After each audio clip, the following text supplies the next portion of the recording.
Dios les bendiga, hermanos.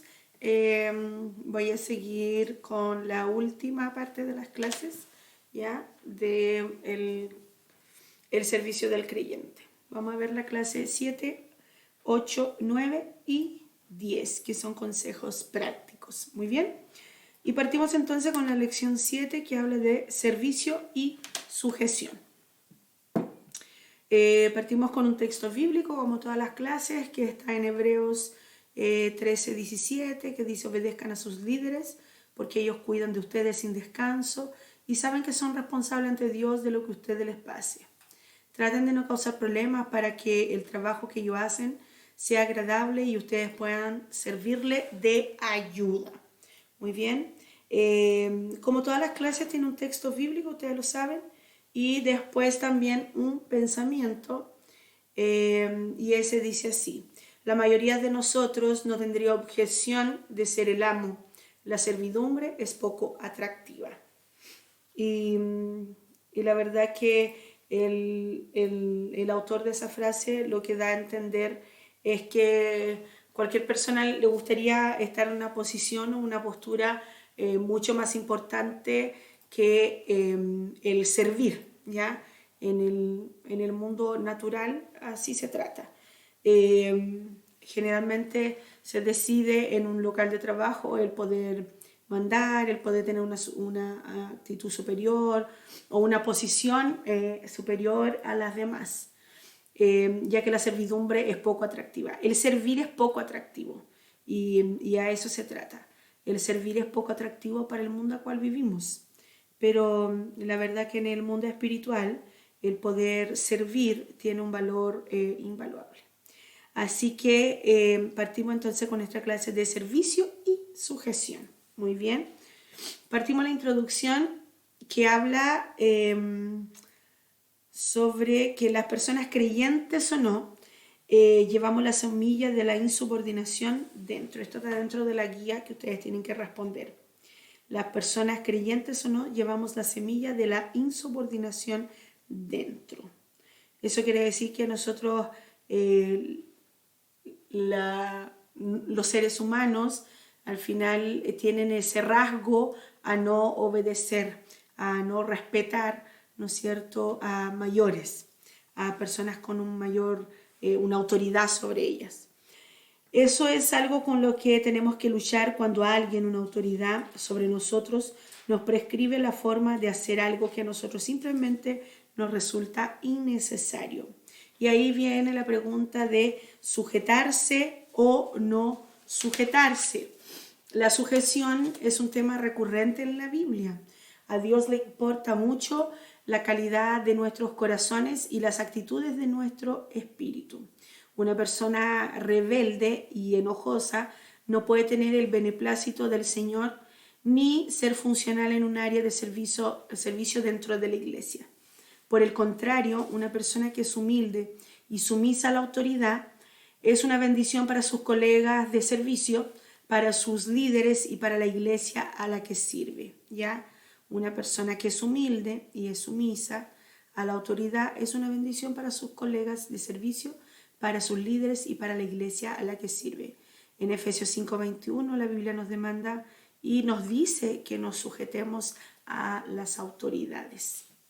Y partimos entonces a la introducción un poquito para que podamos entender que necesitamos nosotros, necesitamos entusiasmarnos, ¿no es cierto?, con la sujeción, que ella sea una meta, una actitud y también, como todas las clases, que ella sea un estilo de vida, ¿ya?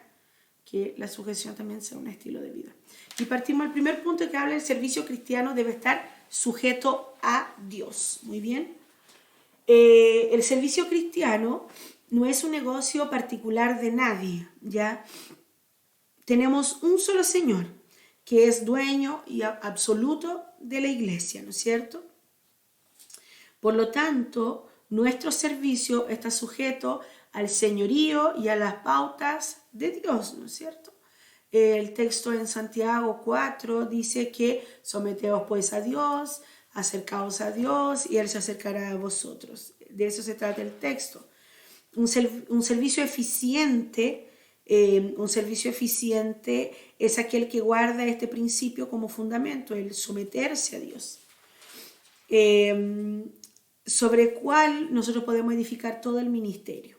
El fin de que todo el discurso oído es este: teme a Dios, guarda su mandamiento, porque esto es el todo del hombre, lo que expresa en Eclesiastés 12:13. Y dentro del servicio cristiano debe estar sujeto a Dios. Vemos algunos puntos, vamos a ver 2 puntos, y el primero sobre el estar sujeto a Dios. ¿De qué forma? Estando sujeto a la palabra de Dios, ¿ya? Lo primero es estar sujeto a la palabra de Dios, ya que la palabra de Dios es infalible, exacta y completa, ¿cierto? Ella es nuestra mayor autoridad espiritual y debemos sujeción a sus preceptos. Si el servicio que desarrollamos se desvía de los lineamientos bíblicos, estamos haciendo el trabajo entonces por nuestra cuenta. Dios solo respalda aquello que Él dice.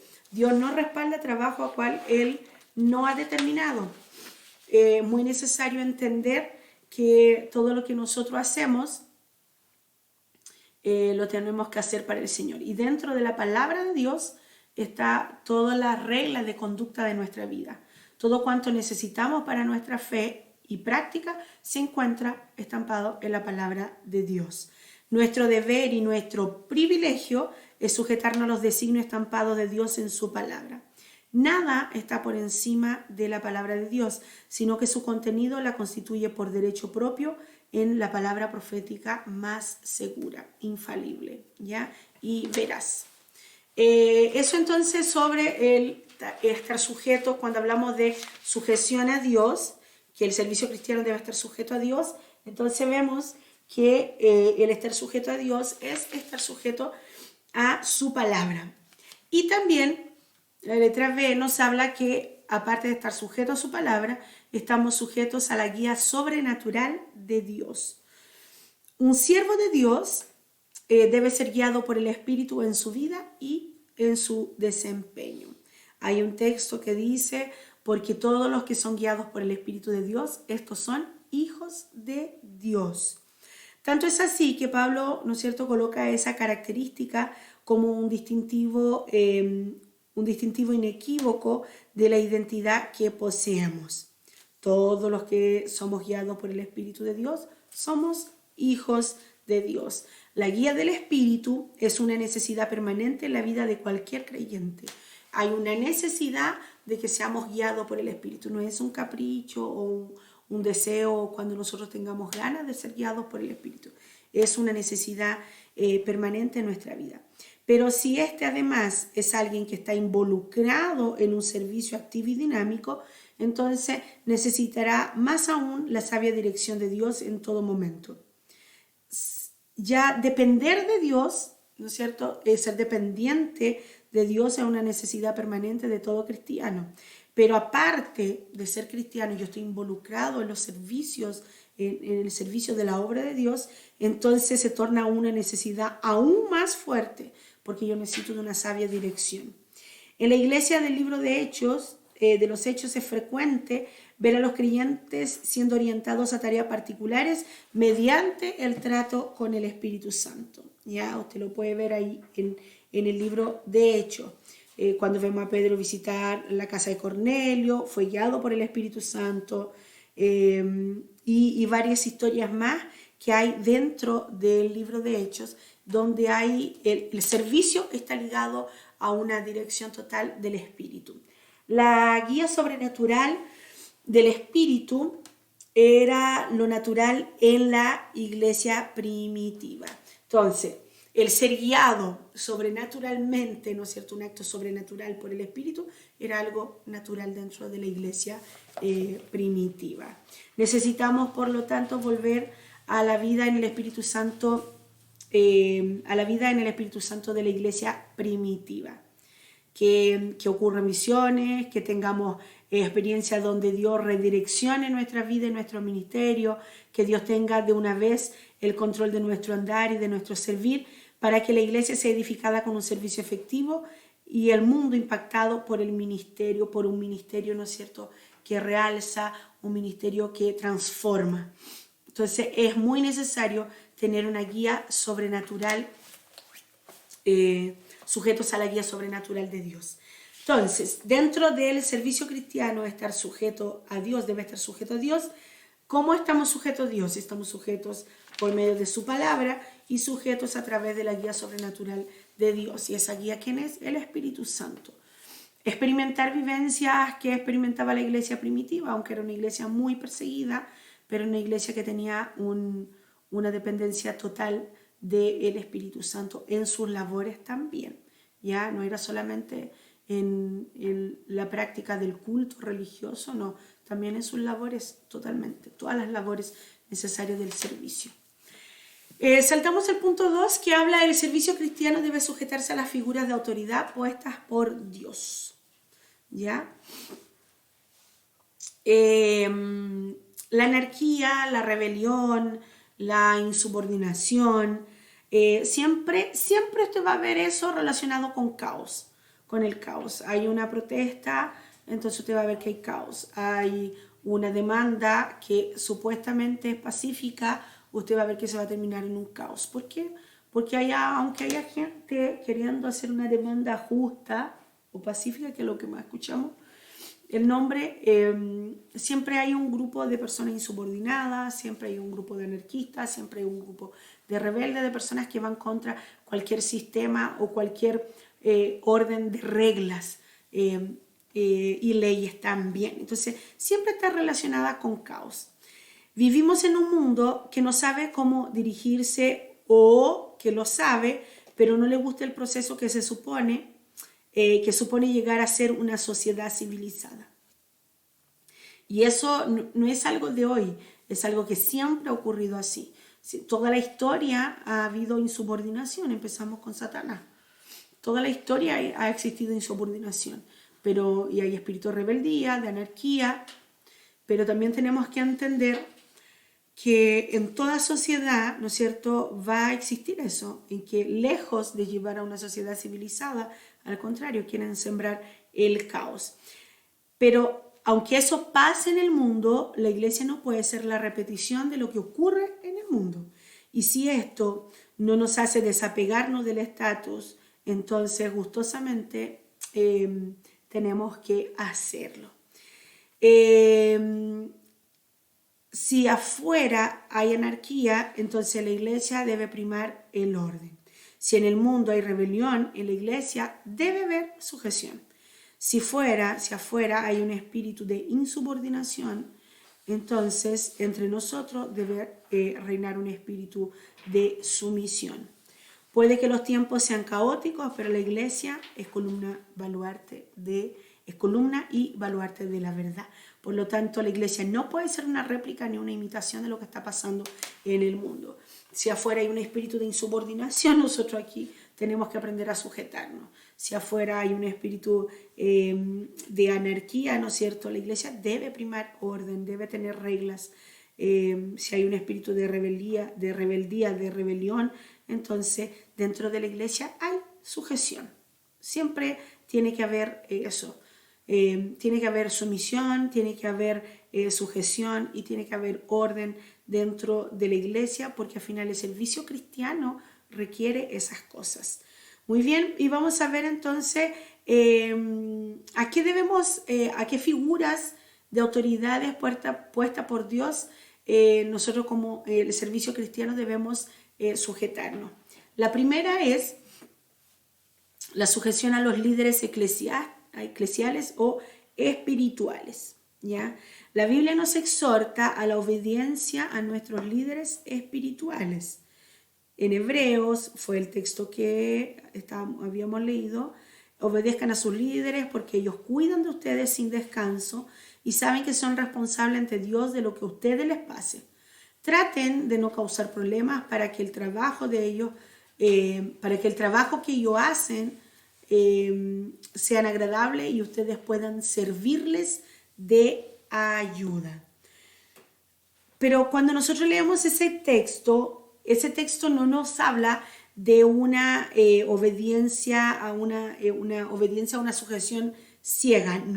No se trata de eso. La historia, dentro de la historia, nosotros vemos muchas personas que a través de su elocuencia, a través de su forma y sus habilidades de tratar, ellos convencieron muchas personas para tener una sujeción ciega. Muchos de ellos sectas, ¿no es cierto? El libro habla de un hombre que causó la muerte de muchas personas porque él sugiriendo ciertas cosas a las personas y las personas al final decidieron seguir. Está dentro del libro la historia para que usted la lea. Pero eso no es lo único, o sea, dentro de la historia hemos visto muchas calamidades que han habido por haber una sujeción ciega. Lo que la Biblia habla es muy distinto. Lo que la Biblia habla es de una sujeción en amor, una sumisión sabia, ¿ya? Una sumisión llena de sabiduría que tiene en cuenta la misión y el duro servicio del líder que nos cuida y responde por nosotros ante Dios. Entonces, para que podamos ejemplificar eso, nosotros nos sometemos, y cuando hablamos de someternos, hablamos de obediencia y respeto. Nosotros tenemos respeto y ciertos grados, ¿no es cierto?, de obediencia, porque al final está dentro del amor. El amor genera respeto y obediencia a nuestros líderes, porque entendemos que no es una sumisión ciega, no es que me están haciendo un pedido que va en contra de mi voluntad, va en contra de lo que yo veo, de lo que yo profeso, de lo que yo siento. Y de lo que yo siento que sea bíblico también, porque yo puedo sentir muchas cosas que van en contra de la palabra de Dios. Entonces, esa sumisión no es una sumisión ciega, una sujeción ciega de lo que dice la Biblia. La Biblia no habla de eso.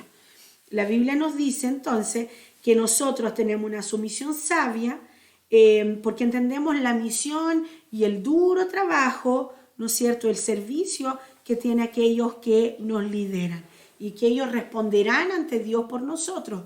A causa de eso, entonces yo decido, porque al final es una decisión, ser sumiso, estar sujeto a su autoridad, ¿cierto? Es muy importante. Todo ser humano está sujeto a algo. Cuando usted llega a Cristo, usted está sujeto a Dios o usted sigue sujeto al infierno. Pero todo ser humano está sujeto a algo. Ya ningún ser humano anda por la vida en un estado que nadie lo domina o nadie lo manda. No, todos nosotros estamos sujetos a algo. O estamos sujetos a Dios o al final estamos sujetos a Satanás. Pero sí estamos sujetos. Entonces, ¿qué es lo que se pide aquí? Que nosotros por amor y por reconocimiento estamos sujetos a los líderes eclesiales y espirituales o espirituales. Por su parte, los líderes entonces cristianos deben cuidar con valor, con paciencia a aquellos que no son suyos, sino que aquellos que Cristo ganó por su sangre. Entonces, esa combinación entre liderazgo compasivo y obediencia en amor hacen una mezcla perfecta que distingue a la Iglesia del Señor de todas las instituciones del mundo. Mientras por un lado hay un trato, ¿no es cierto?, un liderazgo compasivo, por lo tanto la respuesta a ese liderazgo es una obediencia en amor, ¿ya? Y eso la hace distinta a la Iglesia de todas las instituciones que puedan ver en el mundo. La segunda forma de sujeción o ordenanza de sujeción es la sujeción a los líderes que tienen ese derecho por consanguinidad o parentesco, ¿ya? La Biblia enseña sujeción también en el área de parentesco o consanguinidad. Los hijos deben estar sujetos en el Señor a sus padres, dice Efesios 6:1. Las esposas a los esposos. Y a los maridos se les recuerda que son una sola carne con sus esposas y que deben amarlas como Cristo amó a la iglesia. Aquí el texto narra muy bien, una de Corintios y la otra de Efesios 5:23, y el texto narra muy bien la forma de sujeción y de respeto. Si a la mujer se le exige someterse, ¿no es cierto?, a su esposo, pero también al marido se le recuerda que los dos son una sola carne, o sea, que él no puede tomar una decisión solo o creyendo ser la máxima autoridad sin tener que recurrir a ninguna otra opinión, ¿ya? y aparte recalca que deben amar a su esposa como Cristo ama a la iglesia, con un amor sacrificial. Y a los hijos entonces deben estar sujetos en el Señor a sus padres. A causa del Señor, estar sujetos a sus padres. Esta sujeción es mucho más evidente y exigente en el área intrafamiliar, pero también se debe dar en el área de servicio a Dios, ¿ya? O sea, entendemos que esto se exige dentro de un hogar, que los hijos respeten y obedezcan a sus padres. Pero también cuando los hijos sirven a Dios y tienen un servicio al Señor, ellos deberían consultar a sus padres en lo relacionado a las decisiones del servicio cristiano. Así debiera ser, o buscar una confirmación, una ayuda espiritual de sus padres. En el caso de la esposa y de los esposos, ambos deben consultarse antes de tomar una determinada tarea. Deben mantener un diálogo franco y amoroso para buscar la sabiduría el uno con el otro con relación a cada área de sus vidas, incluyendo lo relacionado con los pasos espirituales de cada uno.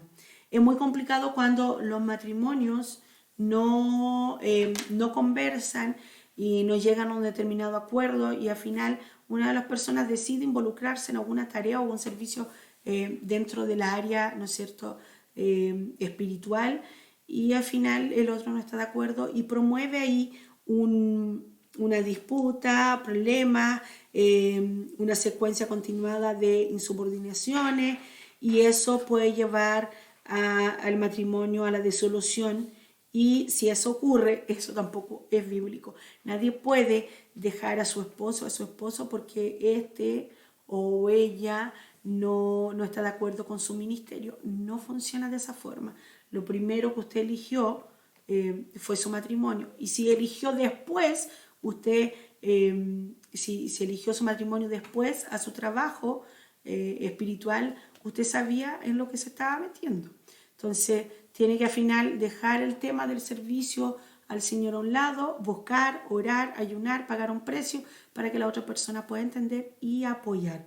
¿Por qué? Porque dentro del matrimonio lo que prima y lo que Dios exige es que haya un respeto, compañerismo, amor, y Dios no aprueba el divorcio.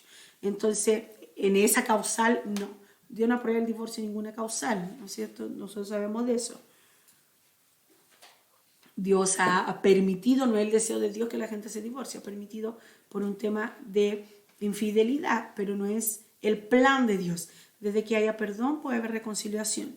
Pero el tema de la sujeción o la falta de sujeción puede hacer con que haya disolución de matrimonio, y eso no es un plan divino. Y en el tercer punto también hablamos de sujeción a los líderes civiles. Y eso es muy complejo porque resulta muchas veces difícil sujetarse a los líderes civiles, sobre todo cuando estos pueden ser corruptos, inmorales o enemigos de la fe.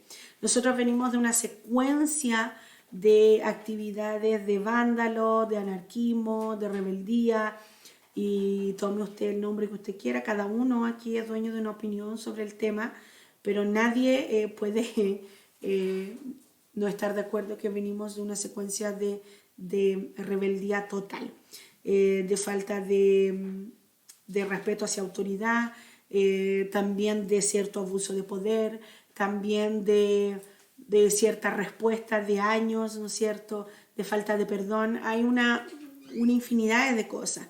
Entonces, es cierto que cuesta obedecer o sujetarse a líderes civiles, y cuando yo hablo de líderes civiles son gobernantes, son autoridades políticas, son autoridades militares, ¿ya?, de todo ámbito. Y es difícil cuando estos son corruptos, son inmorales, son enemigos de la fe. Sin embargo, la Biblia nos dice que debemos hacerlo siempre y cuando no nos pidan que vayamos en contra de lo que dice la palabra. Y la palabra tiene respuesta para todo. La palabra condena desde un aborto hasta de un alto grado de corrupción. O sea, la palabra condena todo eso, ¿ya? Hay dos textos que me gustaría compartir con ustedes. Uno está en Tito y otro en Romano. Y el de Tito dice: recuérdales que se sujeten a los gobernantes y autoridades, que obedezcan, que estén dispuestos a toda buena obra. El de Romanos dice, sométase toda persona a las autoridades superiores, porque no hay autoridad sino de parte de Dios, y las que hay por Dios han sido establecidas. Cuando leemos ese texto, ese texto nos está diciendo porque Dios así ha querido y es voluntad de Dios que esté esa autoridad ahí. No, sino que Dios, cuando entendemos ese texto, también podemos ver que Dios así ha permitido que cosas sucedan. Muy bien, entonces hay que tener cierto cuidado de no interpretar el texto a la voluntad de uno. Pero hay que entender que estos mandamientos, ¿no es cierto?, y ese mandato de obediencia y de sujeción debe ser hecho por cada congregación o ministerio, teniendo en cuenta el lugar de residencia, las leyes, constitución del país donde vive. Por lo tanto, yo no puedo tomar cosas que son de aquí y llevarlas a otro lugar porque la Biblia lo dice así, y pasar por encima de las leyes locales también. O sea, nosotros somos cristianos, pero también Dios nos manda respetar leyes. Y hay muchas leyes que los cristianos no respetan. Y así de simple. Hay muchas leyes que el cristiano no respeta, las pasa por alto. Y sí, nadie está diciendo que las autoridades no pueden haber algún abuso de poder. Sí hay, no de todas, pero hay. Pero también hay cosas muy parecidas. En la Biblia habla en muchos textos, y principalmente en las epístolas, que ustedes más adelante lo van a ver, de todos los pedidos de sujeción que había por la grave persecución que vivía la iglesia. Por lo tanto, se les pedía a ellos que obedecieran, que hicieran caso, para que cuando ellos fueran llevados a ser juzgados, no hubieran nada en su contra. Lo único que habría en su contra para ellos era ser cristiano, o sea, ser seguidor de Cristo. Entonces, muchas veces los cristianos, ¿qué pasaría hoy día si un cristiano tiene que presentarse ante la justicia? Hay muchos cristianos que tienen su vida muy sucia y dentro de los caminos del Señor, ¿ya?, donde ha pasado por encima de mucha autoridad. Entonces, hay que tener cierto cuidado ahí, la línea es muy delgada. La autoridad no puede hacer un abuso de poder, pero yo tampoco debo provocar a que la autoridad se sobrepase y yo sobrepasarme con ellos también. Entonces la línea es muy delgada y la ordenanza es sujeción a los líderes civiles. No se nos pide si nosotros queremos hacerlo. La orden es que nosotros sí lo hagamos. Nos pide a nosotros entonces que el servicio cristiano debe tener sujeción a los líderes espirituales, debe tener sujeción a los parentescos y debe tener sujeción a los líderes civiles. Nadie que trabaja en la obra del Señor, ningún ministro, yo por lo menos no doy fe de ningún ministro que ande metido en protesta, ningún ministro que dice ser un ministro del Señor, pero no se sujeta a ninguna autoridad eclesiástica. O sea, nadie puede vivir por la vida sin tener una cobertura espiritual. O sea, todos nosotros tenemos que dar cuenta a alguien. Por lo tanto, todos tenemos que tener una cobertura espiritual. Y algunos dicen, sí, mi cobertura es el Señor nomás. Pero aquí en la tierra, ¿quién es? Entonces, a nosotros se nos pide. Y dentro de la sociedad también. Todos nosotros sabemos que si en su casa no hubiera regla, su hijo haría lo que ellos bien les parece. ¿Por qué? Porque hay libertad total. ¿Qué pasaría en una sociedad donde haya libertad total? Entonces tenemos que nosotros como cristianos marcar diferencia en esos ámbitos. Pasamos al tercer punto, que habla el servicio en sujeción, el detonante de grandes beneficios, ¿ya?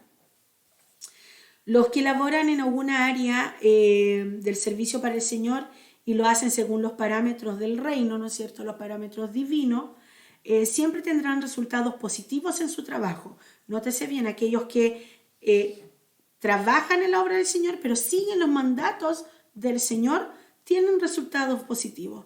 La sujeción, como hemos visto, es parte indisoluble del servicio, de un servicio cristocéntrico. Muy bien.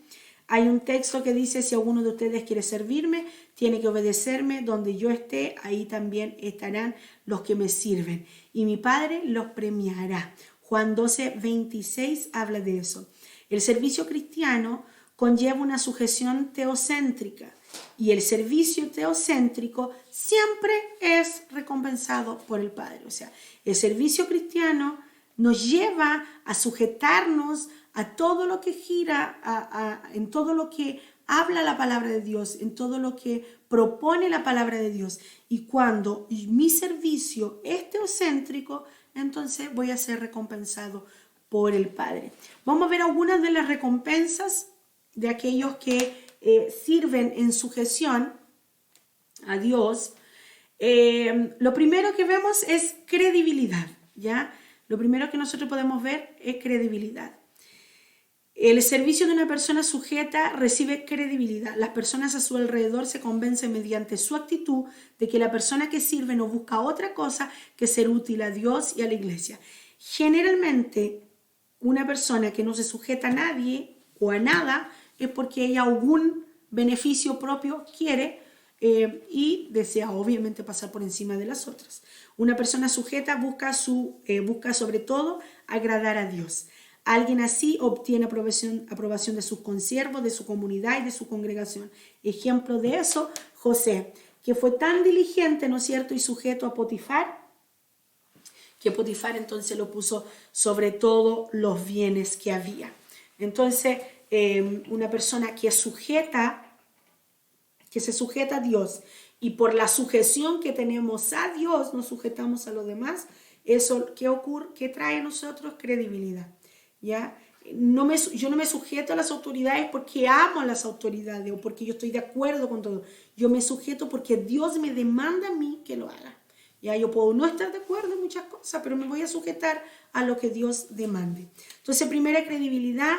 El segundo beneficio es honra. La sujeción es el resultado de una actitud de permanente humildad. Dios honra a los humildes y los hace en esta vida, lo hace en esta vida y en la venidera. Dice el texto, a los que hayan hecho el bien, Dios les dará un lugar muy especial y también honor y paz. En primer lugar a los judíos, pero también a los que no son judíos, Dios no tiene favoritos. Romanos 2, 10 y 11, esa es otra versión. Esta honra, cuando hablamos de honra, esta honra será plena cuando lleguemos para recibir la corona de vida y la recompensa que Dios tiene preparadas para nosotros. Dios sí nos honra en esta vida, obvio que nos honra, pero se hace esa honra será aún más plena, ¿no es cierto? Alcanzará su plenitud cuando nosotros lleguemos en la presencia del Señor. Lo tercero es una sujeción recíproca.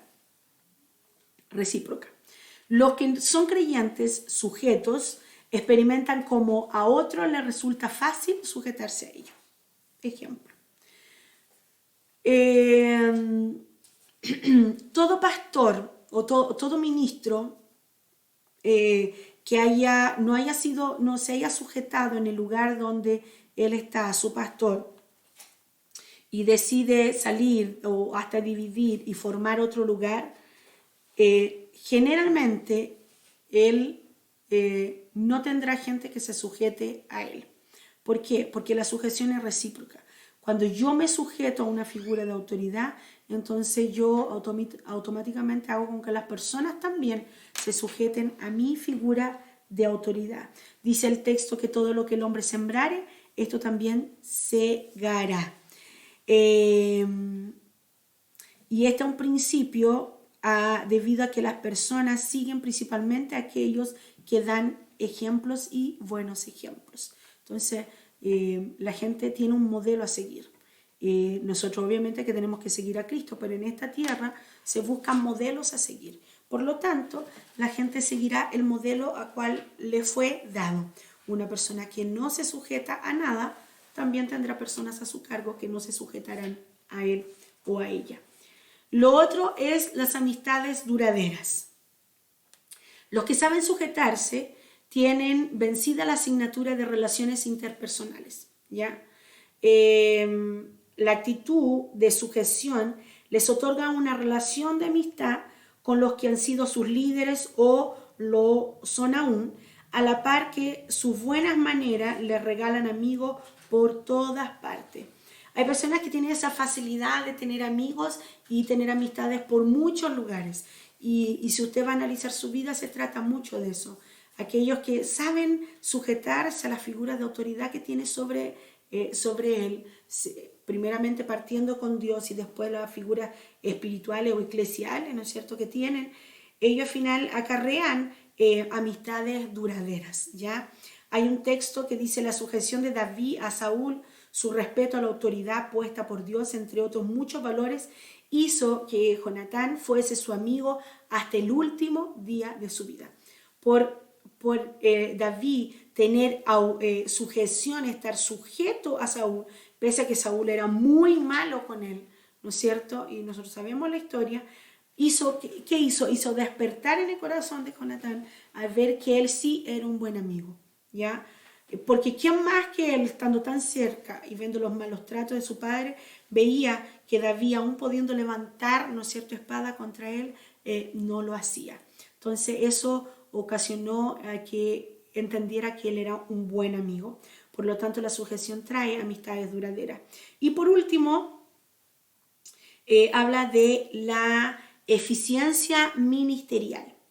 La observación basta para asegurar que los que sirven en sujeción tienen notables progresos en todas las áreas. Son eficientes porque reconocen la experiencia y la autoridad y se resisten a ser sabios en su propia opinión. ¿Ya? Pedro, en 1 Pedro 5:5, habla de una gracia divina sobre aquellos que saben respetar y sujetarse a otros siervos de Dios que están en autoridad. Dice: igualmente, joven está sujeto a los ancianos y todos sumisos unos a otros, revestidos de humildad, porque Dios resiste a los soberbios y da gracia a los humildes. Aquellos que se sujetan son eficientes, tienen una eficiencia ministerial porque reconocen la experiencia y la autoridad. Estas son las personas que saben su lugar y respetan las posiciones que Dios otorga. Personas así tienen éxito, triunfan y Dios garantiza que así sea. Nadie que vive la vida sin respetar los años de otra persona. Hay muchos jóvenes que se levantan dentro del ministerio creyendo que ellos lo saben todo, porque ciertamente ellos tienen una nueva visión de las cosas, no una nueva visión de Dios, porque Dios no tiene diferentes visiones, ni una nueva unción, sino que tiene una nueva visión de hacer cosas. Por lo tanto, ellos desechan a las personas mayores o las personas que han tenido años en el ministerio. Pero se olvidan esos jóvenes que esas personas prepararon ese camino, quizás sin mucho conocimiento, pero con mucha oración, con mucho ayuno, con mucha entrega y con precios que los jóvenes de hoy, no todos, pero una gran mayoría, que no tiene sujeción a nada ni a nadie, no podría lograrlo. Por lo tanto, la persona que sí reconoce la autoridad, aquellos que saben respetar y sujetarse a otros siervos de Dios que están en autoridad, ellos obtienen una gracia divina sobre ellos. Conclusión sobre el servicio y sujeción. Servir a Dios es uno de los privilegios más hermosos que una persona puede experimentar. La experiencia es gratificante, pero no ausente de requisitos. Uno de ellos, y el que nos ocupó en esta lección, es la sujeción. Esa actitud es posiblemente una de las fundamentales a tener en cuenta si queremos que nuestro servicio sea aprobado por Dios y sea aprobado delante de Dios y también delante de los hombres.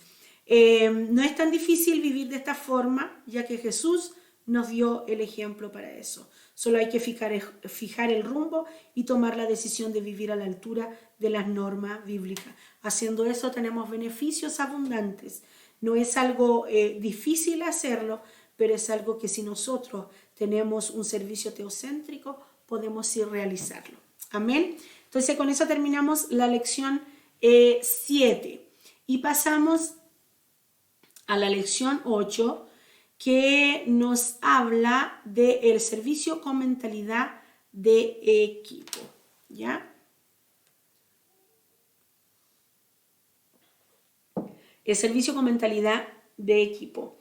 Y hay un texto en Eclesiastés que dice así: más valen dos que uno, pues mayor provecho obtienen de su trabajo, y si uno de ellos cae, el otro lo levanta. Pero ay del que cae estando solo, pues no habrá quien lo levante. Además, si dos se acuestan juntos, uno a otro se calientan, pero uno solo, ¿cómo va a entrar en calor? Uno solo puede ser vencido, pero dos podrán resistir. Y además, la cuerda de 3 hilos no se rompe fácilmente. Generalmente ese texto se ocupan para temas matrimoniales y claro, porque se simboliza la novia, el novio y Jesús, y cordón, ¿no es cierto? Cuerda de 3 hilos no se rompe fácilmente.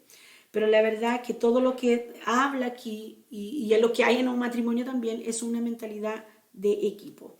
Ya no son una persona por cada lado, sino que todos remando para el mismo objetivo.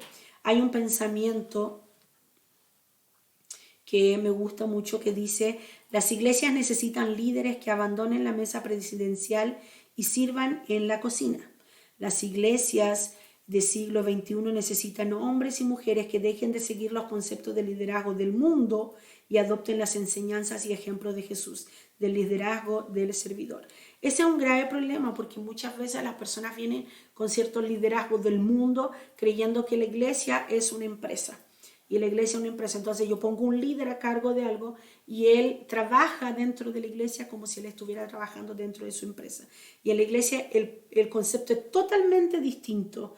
El liderazgo del mundo no compatibiliza con el liderazgo de la iglesia, ya que el liderazgo del reino de Dios habla de ser un servidor. O sea, yo salgo de mi posición para servir. Salgo de mi mesa presidencial y entonces sirvo en la cocina. Abandono mi trono y sirvo las mesas. De eso se trata. La introducción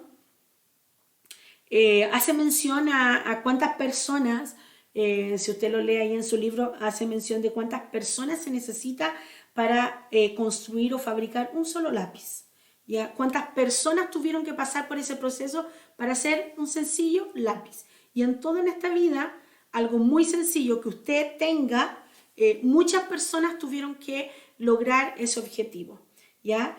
La obra de Dios necesita de que todos los creyentes entiendan que tienen un lugar en ella. Todos pueden ser útiles haciendo su parte y trabajando en comunión con sus hermanos.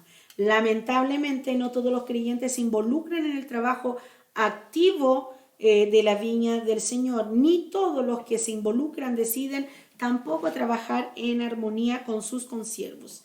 Pero los que deciden trabajar en acuerdo con otros comprueban los valiosos resultados que a corto y largo plazo esa actitud produce. Es un hecho que ganas y disfrutas más cuando trabajas con un compañero. Nos recuperamos mejor cuando tenemos a alguien al lado, trabajamos mejor cuando alguien nos ayuda, avanzamos más cuando la obra es compartida. Entonces, la obra del Señor ya se necesita que trabajen más personas dentro de la obra del Señor, ya que el Señor siempre compara su obra y la iglesia como un cuerpo, no a un miembro, sino que compara a un cuerpo. Debemos entender entonces a profundidad el principio del trabajo en equipo. Dios lo merece y la iglesia lo necesita. Dios merece que nosotros trabajemos en equipo y la iglesia sí necesita que haya una mentalidad de equipo para trabajar. Y entramos entonces al primer punto que habla de las premisas del trabajo en equipo. ¿Ya? Premisas de trabajo en equipo. El trabajo en equipo es imprescindible cuando se piensa y opera con la mente de Dios.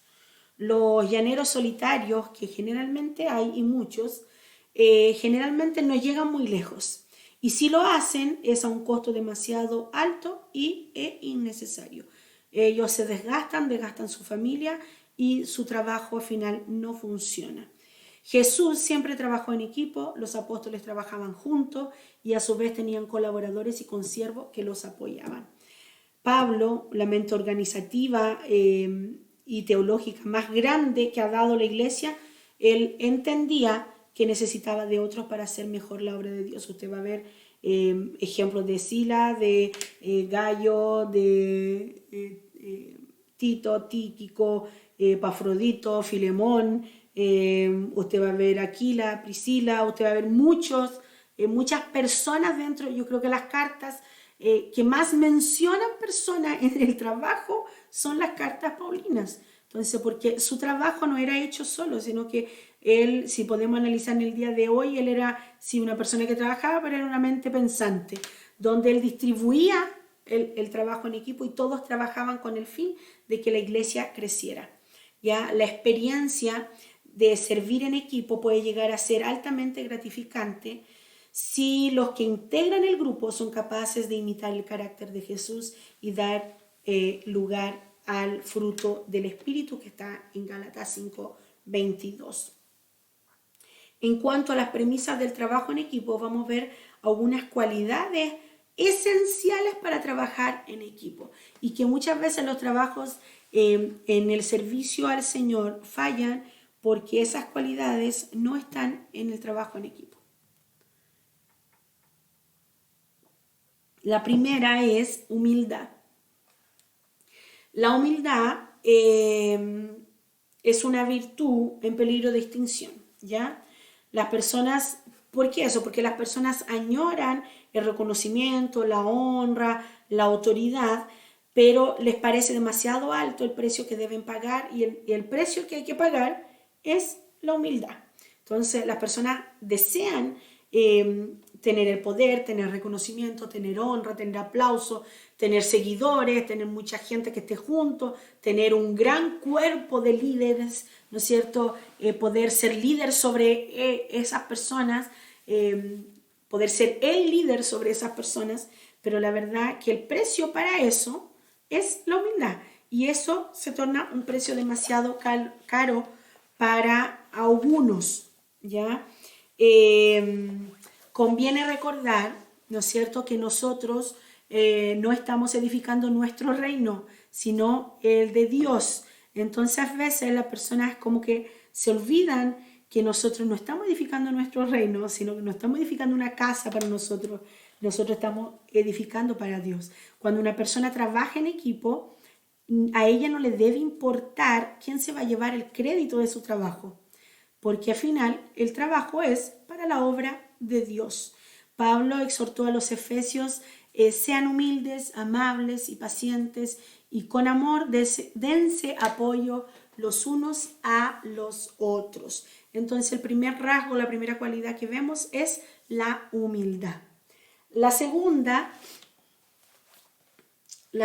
que vemos es sujeción y sometimiento. Volvemos a hablar sobre eso, ya que la falta de sujeción a lo establecido por Dios es un pecado grave. Primera de Samuel habla sobre eso, dice, porque como pecado de adivinación es la rebelión y como ídolos, idolatría, la obstinación. ¿Ya? O sea, lo compara a la rebeldía a lo mismo que pecado de adivinación. ¿Ya? La palabra nos manda a sujetarnos a lo que han sido puestos en autoridad, incluso a someternos a nuestros hermanos de la iglesia. Efesios nos dice, ustedes que honran a Cristo deben sujetarse los unos a los otros, porque también hay ese otro concepto de que sí, yo me someto al pastor, pero no me voy a someter al hermano, no me voy a sujetar a lo que el hermano dice. Ya, los liderazgos son puestos por Dios y la falta de sometimiento a los líderes puede minar el trabajo en equipo de una manera funesta. Este sometimiento habla de un espíritu dócil para escuchar al hermano y obedecerle si lleva razón en aquello que nos dice. Obviamente, quizás el hermano no va a tener razón en lo que él está diciendo, pero yo con una actitud amable y de humildad le puedo decir a él que no está bien o no estoy de acuerdo con lo que él dice. Pero la verdad que si lo que el hermano dice está dentro de la palabra de Dios, me guste o no, yo debería someterme. El tercer punto habla de espiritualidad. La vida devocional de un creyente debe ser una prioridad. Un servidor con una vida íntima con Dios, una vida vivificada, le resulta más fácil sujetarse a otros o pasar por alto un agravio o salvar cualquier otro obstáculo que pueda interponerse en las relaciones interpersonales. Un servidor que deja que el Señor comande su vida, que disfrute una relación continua con el Señor, la verdad que él puede integrar un equipo de trabajo muy bien y puede llegar a resultados muy asombrosos. Hay un texto en Primera de Corintios que dice: fiel es Dios, por el cual fuiste llamado a la comunión con su Hijo Jesucristo nuestro Señor. Cuando nosotros hablamos de comunión, hablamos de intimidad. Cuando nosotros tenemos una vida íntima con Dios, nos es fácil, nos resulta muy fácil sujetarnos a otros. Por lo tanto, la vida devocional de un creyente debe ser, y de un creyente en el servicio debe ser una prioridad. La visión, ¿ya? El cuarto punto es visión. Para trabajar en equipo se necesita comprender la visión del grupo. El profeta Amós escribió: andarán dos juntos si no estuvieran de acuerdo. Generalmente ese texto se utiliza muchísimo para todos aquellos que quieren abandonar una iglesia. Es el más utilizado. O sea, yo soy pastora, no crea que toda la gente queda con nosotros toda la vida. Entonces la gente utiliza ese texto para poder explayarse. Y siempre dicen eso: andarán dos juntos si no estuvieran de acuerdo. Y cuando hablan de ese texto, al final nosotros estamos hablando, sí, estamos hablando de una visión, pero el concepto a la cual yo llevo es que, claro, no pueden andar dos juntos si el que anda junto con el otro no se sujeta a la autoridad que tiene. Entonces es imposible que anden juntos, porque al final tenemos dos líderes tratando de guiar. Pero sí, cuando la visión es de Dios, nosotros podemos andar juntos. Ese texto sí se aplica para alguien de afuera, para alguien del mundo. No puedo yo andar con alguien del mundo pretendiendo hacer un servicio cristiano con alguien del mundo, porque no entiende lo que es eso, no estamos de acuerdo. Pero dentro de los caminos del Señor, la visión de Dios es una. Dios no tiene muchas visiones. Por ello es importante que las congregaciones usen tiempo también para repetir aquello que han recibido del Señor. La visión del Señor es una, los métodos son distintos para poder lograrlo. Entonces es necesario que tengamos la paciencia de dar a entender a los hermanos cuál es el proyecto que estamos trabajando. La iglesia puede recibir, ¿no es cierto?, esa visión auténtica de Dios, pero es posible que use los métodos que no son adecuados para llevarla a cabo. Puede que los que se resistan a involucrarse no estén en contra de la visión de Dios, sino en contra de los métodos. Y para eso, usted entonces tiene, si usted muchas veces o quizá ha tenido problemas dentro de su iglesia, y quizá no es porque usted está en contra de la visión, sino que el método, usted debería ser una persona que esté involucrada para ayudar a cambiar el método de las cosas. Porque opinando desde la banca nosotros no vamos a poder hacer nada, sino que tenemos que congeniar, meternos dentro del proyecto para poder llevar a cabo, ¿no es cierto?, esa visión a cual fue entregada para el Señor. Por lo tanto, la visión que el Señor da es una.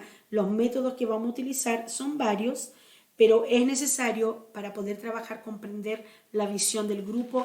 Para usted trabajar y servir a Dios en una iglesia, usted tiene que entender la visión que tiene su pastor. Si usted no comprende la visión que tiene su pastor, usted no va a poder trabajar ahí.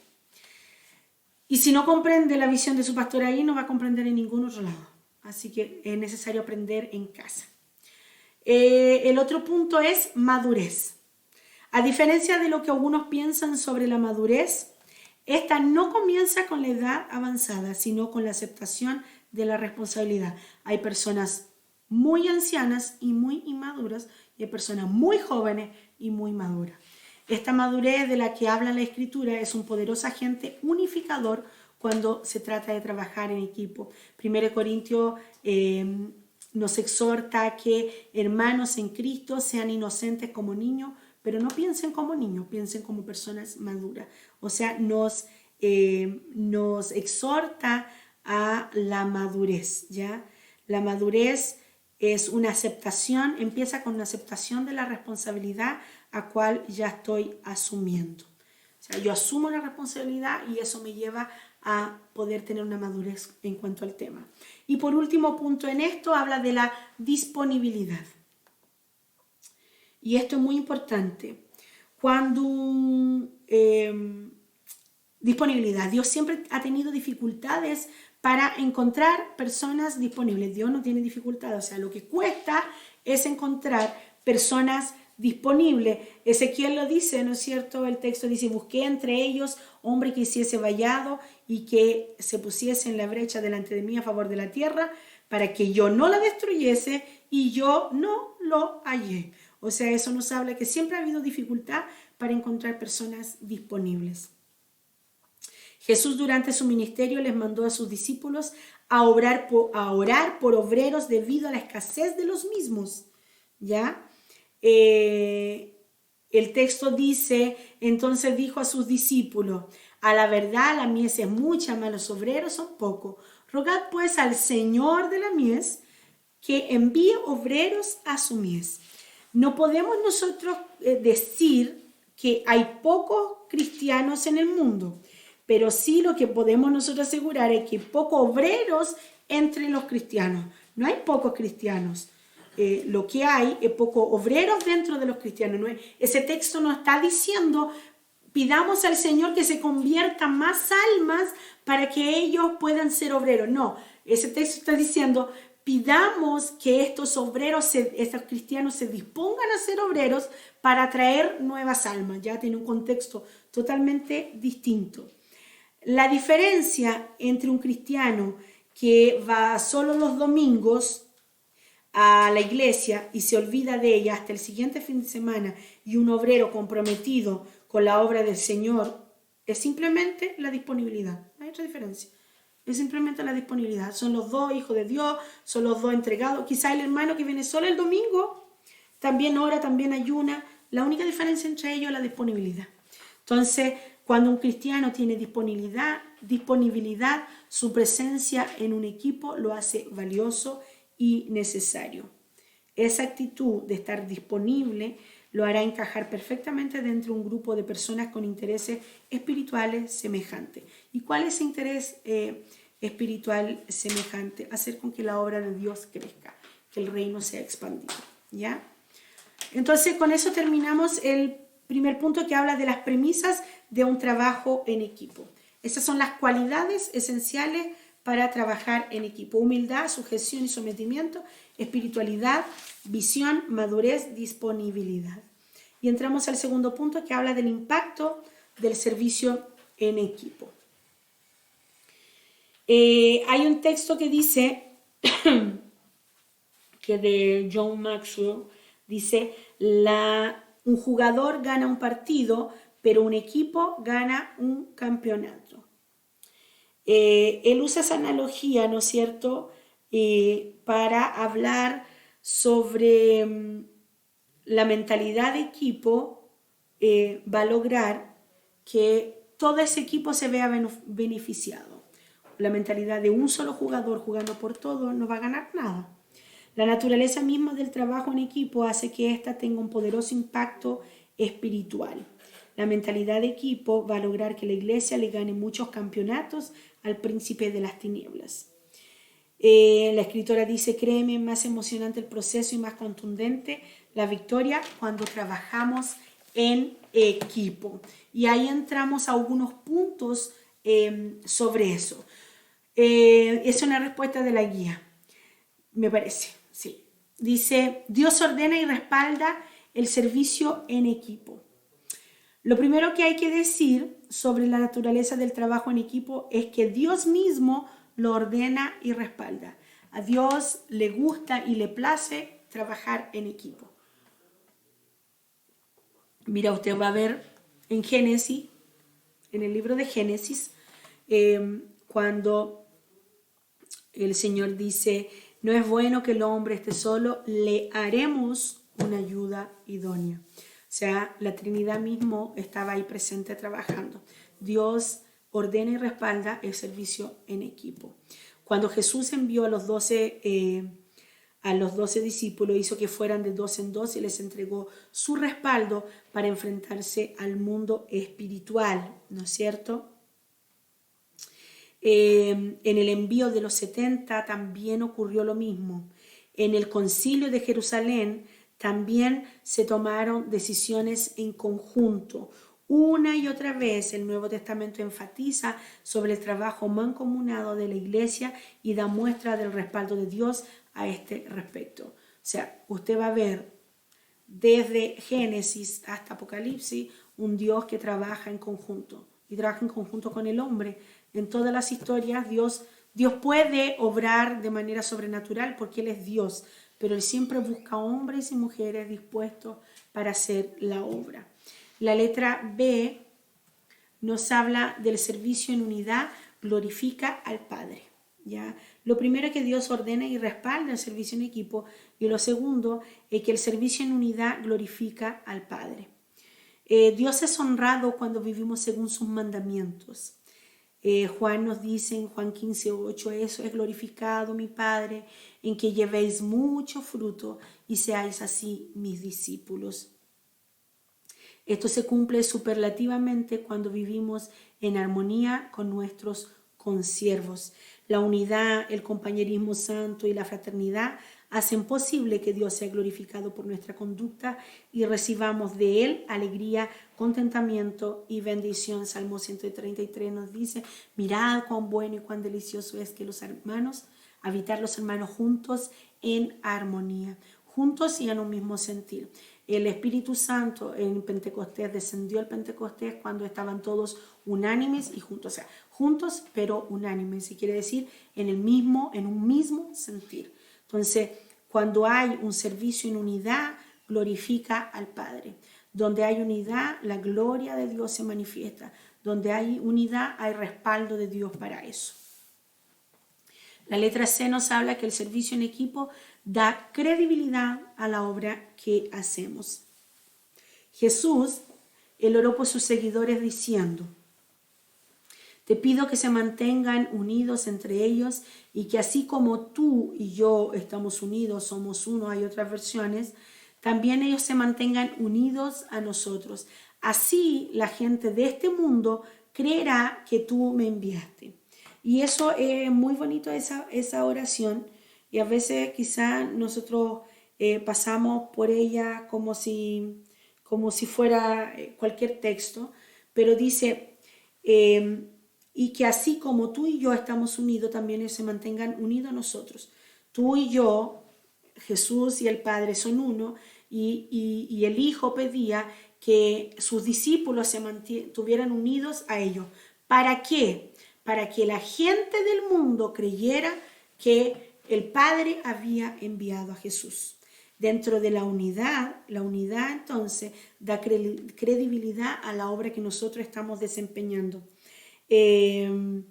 Dentro del Nuevo Testamento también aparece exhortaciones o amonestaciones a reconciliación, a ponerse de acuerdo. Cuando Pablo, ¿no es cierto?, le pide a las hermanas de la iglesia de Filipo a reconciliarse, le ruego a Evodia y a Síntique que se pongan de acuerdo, pues las dos son cristianas, y hay muchos textos que hablan de una reconciliación, de estar unidos para poder dar credibilidad del trabajo desempeñado.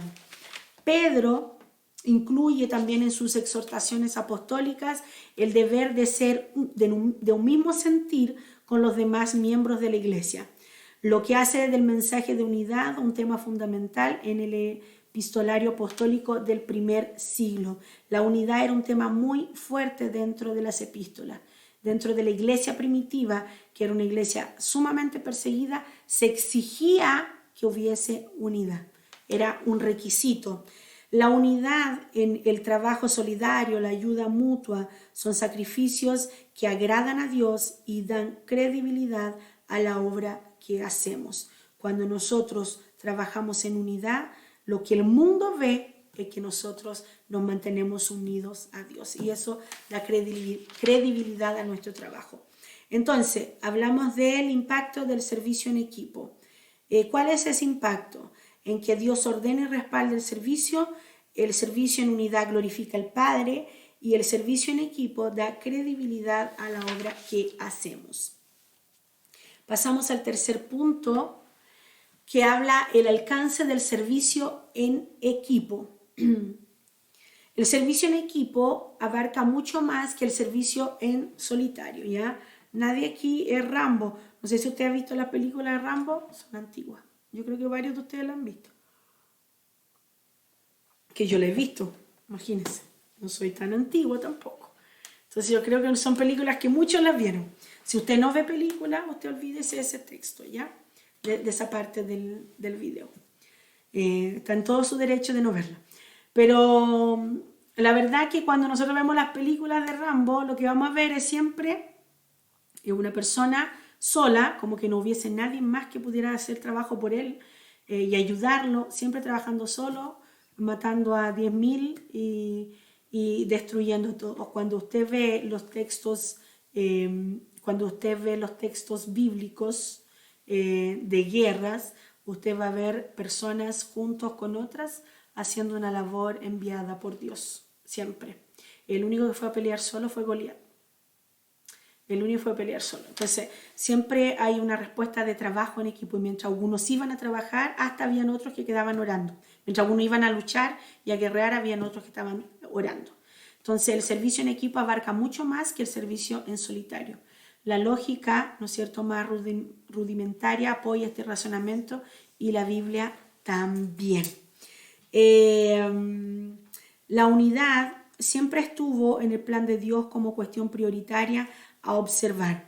Tanto es así que con frecuencia la palabra usa figuras de unidad para referirse a la iglesia. Dentro del libro usted va a ver una serie de ejemplos de eso y eso es un trabajo de la guía. ¿Qué palabras utiliza Dios para referirse a la iglesia como unidad? Un rebaño, piedras vivas que conforman una gran casa espiritual, un linaje escogido, una nación santa, un edificio de Dios, la familia de Dios, pámpanos de una vid, un cuerpo en Cristo, un templo santo en el Señor, un sacerdocio santo. En ninguna de esas hay un mensaje solitario. En ninguna Dios comparó la iglesia, su iglesia, a algo solitario. En todo hay un equipo. En todo hay una formación de muchas personas, de mucha unidad. ¿Ya? Así él compara a la iglesia. El servicio en unidad es el diseño de Dios y solo bajo ese modelo podrá la iglesia alcanzar su máximo impacto en este mundo. Pasamos a la letra A, que habla: el trabajo en equipo hace posible llegar a más personas. Cuando trabajamos en equipo podemos llegar a muchas más personas que trabajan en solitario. Cuando se es parte de un equipo se puede llegar a conocer a los amigos, parientes y conocidos de los demás miembros del equipo y las posibilidades de ministrar a esas personas pueden volverse, ¿no es cierto?, ilimitadas. Dios no llama ermitaños espirituales. Es necesario que nosotros nos involucremos a otras personas para poder ganar, hablar, para poder alcanzar otras vidas. Todos los tiempos de algún ermitaño espiritual fue un tiempo de crecimiento, un tiempo de prueba que él pasó, pero no para alcanzar otras vidas, siempre era el estar en contacto con otras personas. En Juan 13:35 dice: en esto conocerán todos que sois mis discípulos, si tuviereis amor los unos con los otros. ¿Ya? Es necesario entender que dentro de la obra del Señor todos somos importantes para que la obra avance y poder así alcanzar más personas. La letra B nos habla de que el trabajo en equipo hace posible llegar con la obra de Dios a más lugares geográficos. Es muy poco probable que una sola persona pueda estar en Rusia, España, Dinamarca, Cuba, África en una misma semana, ¿ya? Pero un equipo sí puede hacer. El trabajo organizado, los recursos bien planificados y la disponibilidad bien coordinada de los integrantes de un equipo pueden lograr cosas increíbles. El trabajo en equipo hará posible la extensión geográfica de nuestro servicio, ya sea dentro de nuestra ciudad, nuestro país, en un continente lejano o un país remoto. Dentro de ese servicio cristiano entra la obra misionera. La obra misionera es hecha por un equipo de personas, desde el que va hasta el que ora, el que está aportando. Entonces hay un equipo de personas realizando la obra de misionera. Por lo tanto, un trabajo en equipo hace llegar con la obra de Dios a más lugares geográficos. Y por último, la letra C nos dice, el trabajo en equipo hace posible abarcar más áreas de servicio. El trabajo se complementa y se potencia a la vez. Las fortalezas de uno suplen las debilidades de otros y el resultado es asombroso. Los dones se complementan, ¿no es cierto?, con el don de uno se complementa con el don de otro y las áreas para ministrar se vuelven ilimitadas. Pablo escribió, sino que siguiendo la verdad en amor, crezcamos es en conjunto en todo aquel que es la cabeza, esto es Cristo, de quien todo el cuerpo, bien concentrado y unido entre sí por todas las coyunturas que se ayudan mutuamente, nótese, todas las coyunturas que se ayudan mutuamente según la actividad propia de cada miembro, recibe su crecimiento para ir edificándose en amor. Un cuerpo en que el organismo en sí no se está ayudando, no hay un crecimiento y no está sano. La conclusión entonces del servicio con mentalidad de equipo. El trabajo con mentalidad de equipo es fundamental en el programa de Dios para la iglesia. Como cristianos debemos comprender este poderoso principio. Dejemos el ego a un lado, pasemos de largo ante la vanidad y el orgullo y cumplamos el plan de Dios en unidad y fraternidad. Ya recordemos las palabras de Jesús diciendo, y si una casa está dividida contra sí misma, tal casa no puede permanecer. Mantengamos unidos para poder así trabajar con una mentalidad de equipo en el servicio cristiano. Pasamos entonces a la lección. Vamos a entrar a la lección 9. Y que habla de la recompensa del que sirve. El texto dice, y todo lo que hagáis, hacerlo de corazón como para el Señor y no para los hombres, sabiendo que del Señor recibiré la recompensa de la herencia, porque a Cristo el Señor servís. Todo lo que hagáis, hacedlo para el Señor, como para el Señor, entendiendo que del Señor, ¿no es cierto?, recibirán la recompensa, porque a Cristo el Señor servís. El pensamiento que tenemos es un parpadeo. Eso es lo primero que va a notar. Sencillamente no habrá transición alguna. No habrá un puente entre lo temporal y lo eterno. No habrá un despertar poco a poco. No habrá eso de ir caminando hacia el cielo a través de un largo corredor de luz. Donde usted podría, por ejemplo, pensarse de nuevo el rumbo que lleva y decidirse a regresar. No habrá un instante libre para decidir que sí, que por fin es hora de tener en cuenta lo dicho por Dios. Va a ir de un instante a otro, en un instante la tierra y en el siguiente la eternidad. Amén. Cuando leemos eso, lo que entendemos es que estamos en los tiempos finales, ¿no es cierto? Cristo está a las puertas, su venida es inminente. Y mucho más con estos temas que está pasando ahora, el tema del virus que estamos viviendo, los terremotos, las calamidades, las dificultades, los problemas que están surgiendo, las grandes potencias queriendo unirse. Entonces nosotros vamos entendiendo que Cristo está a las puertas y su venida es inminente. La hora feliz de los servidores está por llegar, el momento en que todos seremos recompensados por años de sacrificio y fidelidad. Jesús nos dijo, y está registrado en Apocalipsis 22:12, diciendo, he aquí yo vengo pronto y mi galardón conmigo para recompensar cada uno según su obra. No se trata de que usted diga, es que yo no quiero recompensa por servir al Señor. No es eso, sino que el Señor dijo que iba a recompensar. El gran día de salvación y regocijo está por llegar. Trabajemos para que Él nos encuentre en esa santa actitud y ser dignos merecedores de su elogio. Vamos al primer punto, que habla de las promesas de recompensa para los servidores. Ya hay 2 puntos nomás. Y el primero, de la promesa de recompensa para los servidores. Ahí hay una infinidad de puntos, subpuntos, y dentro de la guía, y me parece que yo le puse a usted para citar algunas de ellas nomás.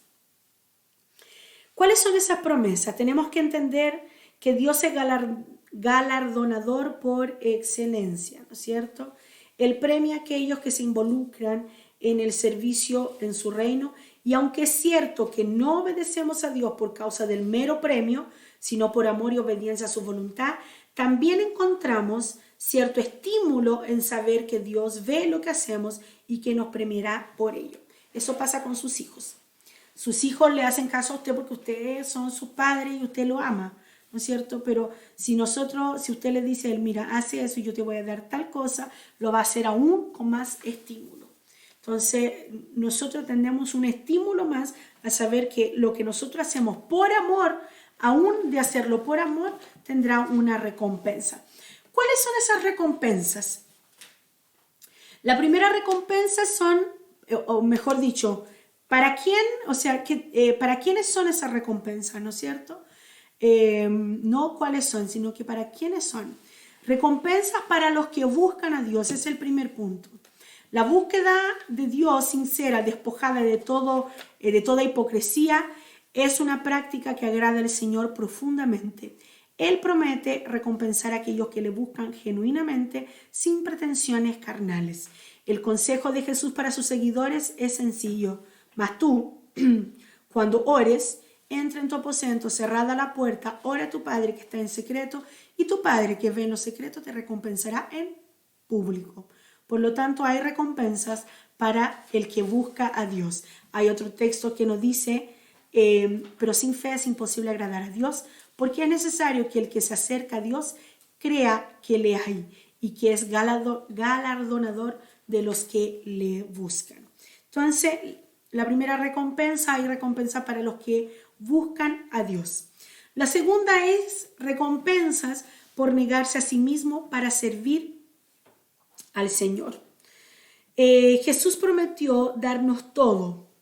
Hay una frase de Kathryn Kuhlman que dice, Jesús prometió darnos todo, pero solo a cambio de todo. Jesús prometió darnos todo, pero solo a cambio de todo. La verdad que Él no pide mucho, ¿no es cierto? Él lo pide todo. Esa es la diferencia. Que Él nos prometió dar todo a cambio de todo. Él no pide mucho, sino que Él pide todo. Lo que Él nos pide y lo que nosotros tenemos que entender, que lo que Él nos pide es mucho menos de lo que Él nos da. Pero la decisión siempre va a ser nuestra. Dice Mateos y palabras de Jesús, dice, si alguno quiere venir en pos de mí, niéguese a sí mismo y tome su cruz y sígame. O sea, lo que Él está pidiendo ahí es dejar todo. Porque todo el que quiera salvar su alma la perderá y todo el que pierda su vida por causa de mí la hallará. En 2 Juan dice, mirad por vosotros mismos para que no perdáis el fruto de vuestro trabajo, sino que recibáis galardón completo.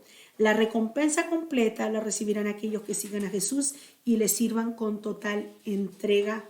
¿Cuál es la recompensa? Recompensa por negarse a sí mismo para servir al Señor. Guarde bien esa frase, que Jesús prometió darnos todo, pero solo a cambio de todo. Él, la verdad, que no pide mucho. Lo que Él está pidiendo es que entreguemos todo. El tercero es recompensa para los que sirven con sinceridad. Dios conoce las motivaciones del corazón. Él sabe lo que pensamos y por qué aparte lo pensamos, ¿ya? Nosotros podemos engañarnos a nosotros mismos. Yo siempre digo que su esposo o su esposa, mi esposo, sabe de mí solo aquello que yo quiero mostrar. Los padres saben de sus hijos solo aquello que sus hijos quieran mostrar. Pero Dios sí conoce la intención y las motivaciones de nuestro corazón. Él sabe lo que pensamos. Él sabe también el por qué lo pensamos. Por lo tanto, dice el texto en Colosenses, y todo lo que hagáis, hacedlo de corazón, como para el Señor, no para los hombres. ¿Y de qué nos habla eso? De recompensa para aquellos que sirven con sinceridad a Dios. Debemos entender que es del Señor a cual recibiremos nuestra recompensa, pero como Él conoce las intenciones de nuestro corazón, Él sabe si le estamos sirviendo con sinceridad. El otro punto habla de recompensa para los que sirven de buena voluntad. Aparte de servir con sinceridad, debemos servirle con buena voluntad. El servicio debe ser auténtico, surgido de la voluntad del creyente de honrar a Dios y de edificar la iglesia, dejando de lado la pereza, ¿no es cierto?, el mal humor o cualquier otra actitud inadecuada para el servicio del Señor. Usted está sirviendo al Señor de buena voluntad, y si es de buena voluntad tiene que ser bien hecho. ¿Cuál es la actitud que nosotros debemos tener para el servicio cristiano? Está en Efesios, que nos dice: sirviendo de buena voluntad, como al Señor y no a los hombres, sabiendo que el bien que cada uno hiciere, ese recibirá del Señor, sea siervo o sea libre. El otro punto nos habla de recompensas por servir con fidelidad y prudencia. La fidelidad en el servicio, así como la prudencia en el obrar, son decisiones que nos corresponden tomar. Si queremos aprender sobre estos cruciales temas, basta con estudiar la vida de Jesús. ¿Por qué? Porque Él fue un servidor fiel y prudente. ¿Quién es, pues, el siervo fiel y prudente al cual puso su Señor sobre su casa para que les dé el alimento a su tiempo? Bienaventurado aquel siervo al cual, cuando su Señor venga, le haya haciendo así. De cierto os digo que sobre todos sus bienes le pondrá. Es necesario dos cosas: fidelidad en el servicio y prudencia en el obrar. Ya es necesario que nosotros entendamos que para poder asumir esas características y tenerlas, nosotros debemos ser imitadores de Jesús. La otra recompensa es para los que bendicen a los siervos de Dios. Servir a un ministro del Evangelio es un privilegio y una oportunidad. La palabra de Dios resalta la importancia del servicio a los obreros del reino, al punto que promete recompensa para aquellos que así lo hacen. El texto dice: el que recibe a un profeta por cuanto es profeta, recompensa de profeta recibirá. Y el que recibe a un justo por cuanto es justo, recompensa de justo recibirá. Y cualquiera que os diere un vaso de agua en mi nombre porque sois de Cristo, de cierto os digo que no perderá su recompensa. Dios siempre trabaja con recompensa, y aunque nosotros lo tenemos que hacer por amor, Él es justo y fiel a sus promesas y a su palabra. Por último, sobre las recompensas, promesas de recompensa para servidores, tenemos recompensa para los que sufren por su causa. Hoy día hay una gran onda de coach, ¿no es cierto?, de entrenadores espirituales, y muy diferente a lo que ellos enseñan acerca de los sufrimientos de los creyentes. La Biblia es muy clara cuando dice que padeceremos por Cristo y por su mensaje. Bien, por cierto, usted y yo somos hijos del Rey, pero eso no nos hace príncipes. Así que somos hijos adoptados por Él. Entonces no podemos andar por la vida y con mentalidad que nosotros somos príncipe, creyendo que las cosas no nos van a suceder, que las cosas no van a pasar, que nosotros no padeceremos persecución, que nosotros no padeceremos sufrimiento, porque entonces nosotros estaríamos en un nivel muy superior a la iglesia primitiva. Y no creo, yo no creo en eso. Si fuera así, Dios haría acepción de personas. Que la iglesia de este tiempo entonces no pasa dificultades. Que los hermanos de los países donde la iglesia son perseguidas, que ya llegará el tiempo de todas las naciones, pero que los hermanos en este tiempo de las iglesias que son perseguidas entonces tienen un nivel mucho más inferior. Entonces nosotros seríamos príncipes en la mentalidad de los coaches, ¿no? Nosotros seríamos los príncipes, y ellos ¿qué serían? Entonces es una mentalidad muy pobre en cuanto a la palabra del Señor. La palabra nos dice acerca de los sufrimientos, pero la Biblia es clara en decir a nosotros que nosotros seremos premiados, recompensados por ese sufrimiento. Dice, Dios los bendecirá a ustedes cuando la gente los odie y los insulte, cuando sean rechazados y nadie quiera convivir con ustedes. La gente los tratará así solo porque me obedecen a mí. El Hijo del Hombre, me obedecen a mí, el Hijo del Hombre. Siéntanse felices, salten de alegría, dice esa versión, porque Dios ya les tiene preparado un premio muy grande. En 2 Timoteo nos habla que si sufrimos, también reinaremos con Él. Por lo tanto, esa mentalidad que soy un hijo de Dios y a mí no me debiera pasar las dificultades, que a mí yo no debiera padecer ninguna enfermedad, que yo no debiera pasar probaciones y dificultades o pruebas, está muy, muy lejos de lo que la palabra del Señor dice, ¿ya? Ni el Hijo de Dios evitó pasar todo eso. Yo les dije que era la última, pero seguimos. Recompensa para los que ofrendan. Recompensa para los que ofrendan. Dice el texto, su libro, que Dios recompensa a los que ofrendan con desinterés para los necesitados. Hay un texto que dice, hagamos tesoros, mas tú cuando des limosna, no sepa tu izquierda lo que hace tu derecha, para que sea tu limosna en secreto. Y tu Padre que ve en lo secreto, te recompensará en público. Hagamos tesoro en el cielo, ofrendando sin aspavientos, dando con generosidad a los necesitados. Es necesario que oremos para que Dios nos libre de toda avaricia, ¿no es cierto?, codicia o consumismo con un fin propio de solo abarcar y tener. Ya hay una recompensa para los que ofrendan desinteresadamente. También hay recompensa para los misericordiosos. Dice, la generosidad es una virtud que hace 3 veces feliz al que la posee y que tiene recompensa en la vida futura. En Lucas dice, amad pues a vuestros enemigos y haced bien y prestad, no esperando de ello nada, y será vuestro galardón grande. Y seréis hijos del Altísimo, porque Él es benigno para con los ingratos y malos. Sed pues misericordioso, como también vuestro Padre es misericordioso. Hay otros textos que hablan sobre esos temas, entonces es necesario que nosotros entendamos que hay una recompensa para los misericordiosos. Actuar con misericordia es sencillamente ignorar las razones para no ayudar a los demás y ayudarles de cualquier manera. La Biblia nos enseña a darle agua al enemigo sediento y comida al detractor hambriento. Eso es misericordia, es dar a los demás lo que no merecen. Eso hizo el Señor con usted y conmigo.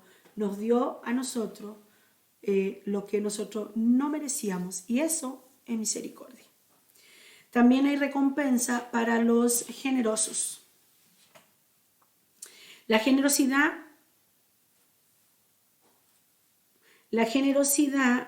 tiene recompensa en la vida futura. Hay un texto que dice, mas cuando hagas banquete, llama a los pobres, los mancos, los cojos, los ciegos, y serás bienaventurado porque ellos no te pueden recompensar, pero te será recompensado en la resurrección de los justos. La verdad que tener beneficios, o sea, hacer algo para personas que nos pueden pagar por eso, no es generosidad. Generosidad es cuando nosotros podemos hacer algo por alguien que no puede retribuir a lo que nosotros le estamos entregando. Y hay recompensa para los generosos. Y también hay recompensas, el último de esos puntos, la letra K, hay recompensa para los ganadores de almas. No hay tarea más notable y más noble que la de ser un ganador de almas. Esa es la tarea más importante que Jesús nos dejara antes de su ascensión a los cielos. Hay promesas de recompensa para los evangelizadores y es necesario que entendamos que solo la recibirán si hacen su tarea de buena manera. ¿A dónde está escrito esto? En 1 Corintios dice, pues si anuncio el evangelio, no tengo por qué gloriarme, porque me es impuesta necesidad. Ay de mí, y ay de mí, dice, si no anunciar el evangelio, por lo cual, si lo hago de buena voluntad, recompensa tendré. Pero si de mala voluntad, la comisión me ha sido encomendada. Entonces, es necesario que entendamos que si vamos a ganar almas y a aceptar el servicio cristiano, tiene que ser de buena voluntad. Aquí están la promesa de recompensa para servidores, para los que le buscan, para los que se niegan a sí mismos, para los que sirven con sinceridad, los que sirven de buena voluntad, los que son fieles y actúan con prudencia, los que bendicen a los siervos de Dios, los que sufren por su causa, para los que ofrendan, ¿no es cierto?, para los misericordiosos, para los generosos y para los ganadores de alma. Pasamos al segundo punto y que habla de las características de las recompensas. Entendamos que algunas recompensas, la letra A nos habla, son para este tiempo presente, ¿ya? Algunas recompensas son para este tiempo presente.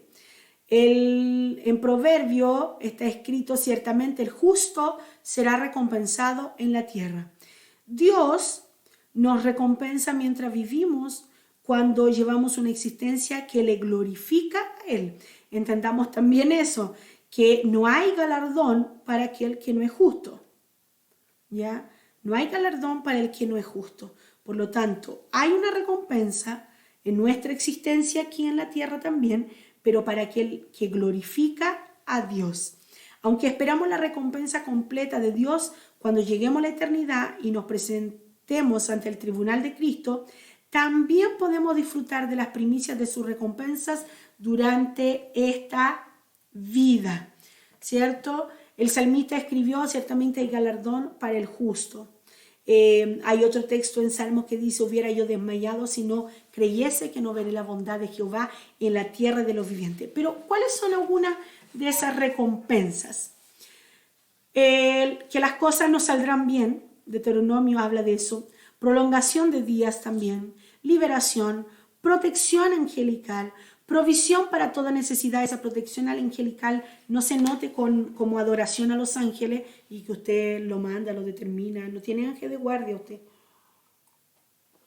Ángel de la guardia, eso no existe ya. Pero sí hay una protección angelical que Dios determina. No es que usted dice, Señor, manda tu ángel aquí ahora, lo quiero ahora aquí, porque no. Los ángeles están al servicio de Dios, pero cuando Él así desea para nosotros, ya no es para que nosotros lo mandemos como algunas teorías hay por ahí que nosotros podríamos determinar sobre los ángeles. Hay provisión para toda necesidad, respeto, comunión con Dios, deseos cumplidos. Cuando amamos y servimos a Dios, todo eso nos ocurre naturalmente. Por lo tanto, hay galardón para el justo, pero para aquel que anda desde que toda su vida glorifique a Dios aquí en la tierra, ¿ya? Aparte de las recompensas que son para este tiempo presente, hay recompensa entonces para la eternidad. Pablo escribe sobre recompensas para la eternidad que serán otorgadas luego de un examen minucioso de nuestra vida y servicio. Todas nuestras obras serán probadas y en consecuencia con el resultado recibiremos recompensa o pérdida por las mismas. La obra de cada uno será manifiesta porque el día la declarará, pues por el fuego será revelada y la obra de cada uno, cual sea, el fuego la probará. Si permaneciere la obra de alguno que sobreedificó, recibirá recompensa. Si la obra de alguno se quemare, él sufrirá pérdida. Si bien él mismo será salvo, aunque así como por fuego. Hay que entender que en este juicio, ya cuando nosotros ya seremos juzgados, nuestras obras serán juzgadas, no estamos hablando de una pérdida de salvación en este juicio. ¿ya? Estamos hablando de un juicio por recompensa, por obras. ¿Ya? Hay un juicio por obras. Vivamos, por lo tanto, de tal manera que obtengamos todo lo que Dios tiene preparado para los que le aman y sirven. La letra C nos habla de las recompensas son proporcionales a la cantidad de labor desarrolladas. Ningún ministerio tiene mayor recompensa que otro. Todos los ministerios son necesarios y valiosos dentro del cuerpo de Cristo. Eso sí, cada uno recibirá una cantidad de recompensa en consonancia a su labor, ¿no es cierto? El que planta y el que riega son una misma cosa, aunque cada uno recibirá su recompensa conforme a su labor. Por lo tanto, tenemos que entender que no hay una recompensa, una mayor recompensa que el otro. Todo lo que nosotros hacemos son valiosos, es necesario dentro del cuerpo de Cristo, pero sí la recompensa va de acuerdo a la labor que tengamos, no mayor que la del otro.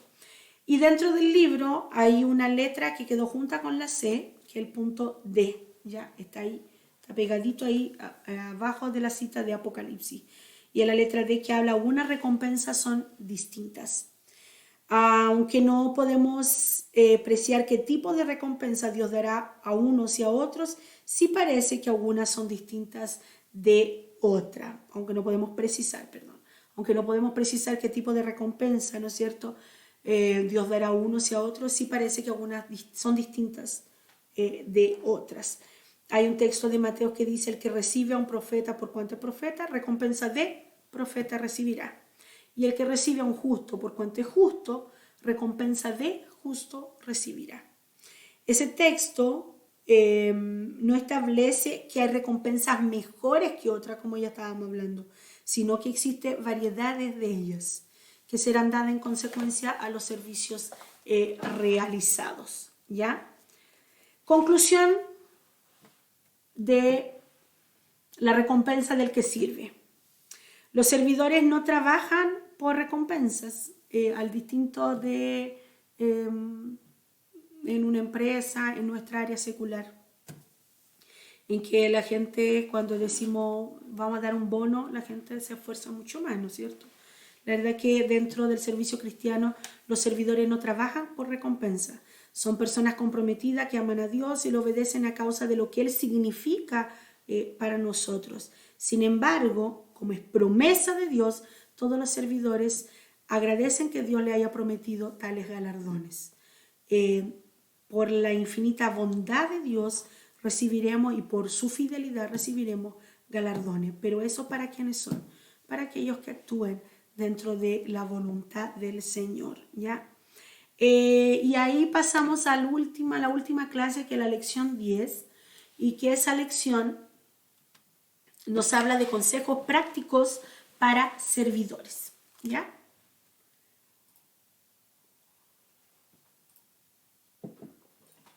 Consejo práctico para servidores.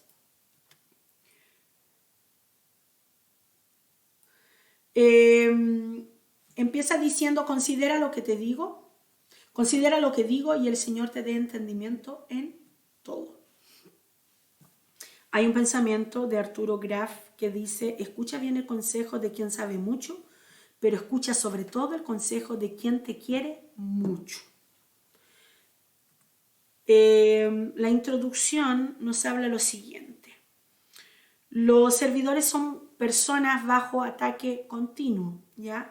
La naturaleza de su servicio espiritual los expone a luchas continuas contra los poderes de las tinieblas. El mundo y sus deseos se esfuerzan por destruir lo que Dios ha edificado en ellos.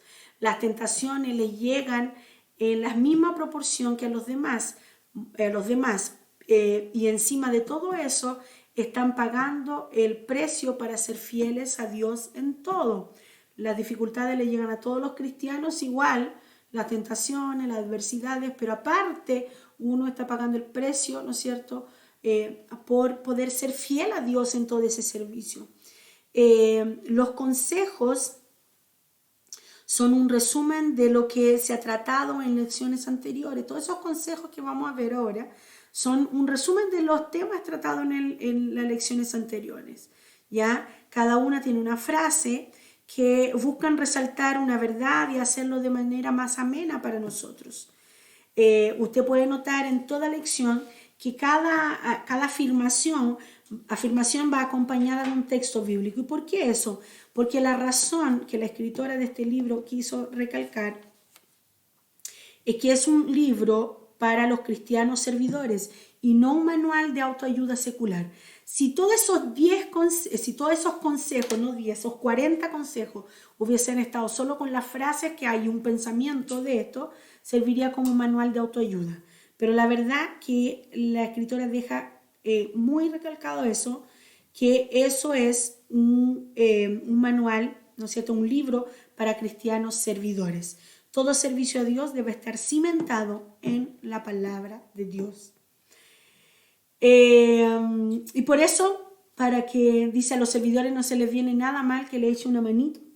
Por eso se le escribió esta lección. Es una lista de consejos pertinentes a los servidores.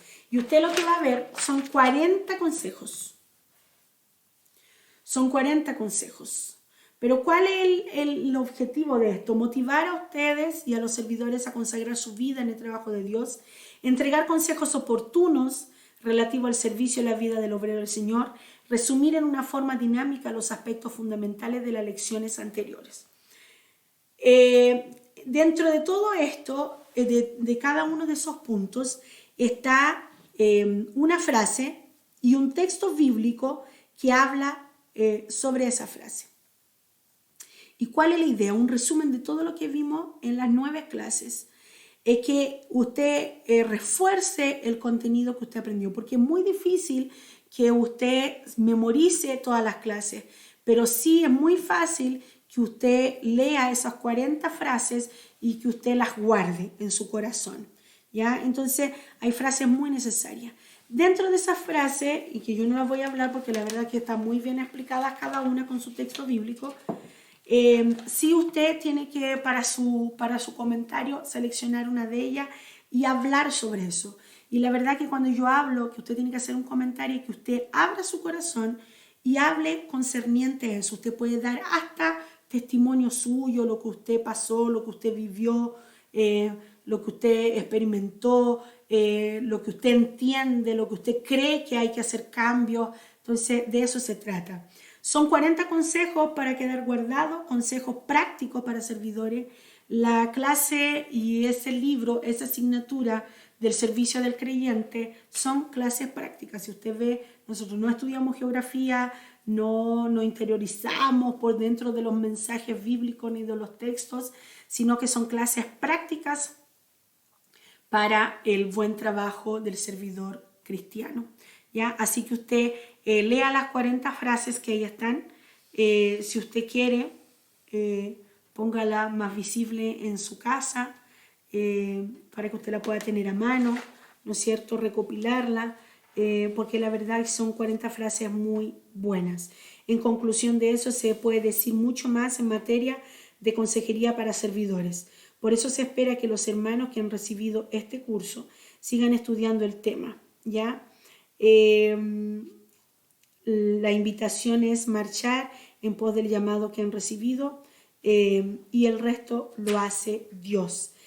Anexo a eso, porque no fue puesto aquí en este libro y me di cuenta, hay una conclusión general también, pero también hay adjuntado en el archivo algunos títulos, ¿no es cierto?, de libros que pueden ayudarte en la formación integral para su ministerio. Si usted así lo desea, usted lo puede pedir.